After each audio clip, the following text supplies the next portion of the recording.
ఈ మధ్య సెలబ్రిటీలు విడాకులు తీసుకోవడం అనేది సాధారణమైన విషయంగా మారింది.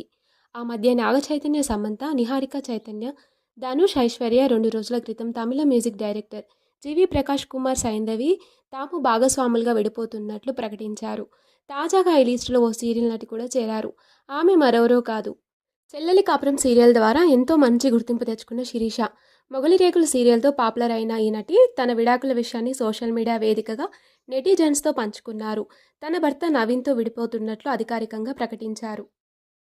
నా అభిమానులకు, శ్రేయోభిలాషులకు ఒక ముఖ్యమైన విషయాన్ని చెప్పాలనుకుంటున్నాను. నేను, నవీన్ భార్యాభర్తలుగా విడిపోయాం.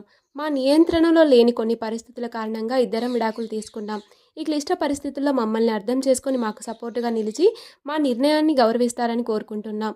అర్థం చేసుకుంటే సపోర్ట్ చేయండి, కానీ విమర్శలు చేయకండి. ఇప్పటికీ నవీన్పై నాకు గౌరవం ఉంది. అర్థం చేసుకున్నందుకు కృతజ్ఞతలు అంటూ రాసుకొచ్చారు. శిరీష ప్రస్తుతం చేసిన ఈ పోస్టు సోషల్ మీడియాలో వైరల్గా మారింది.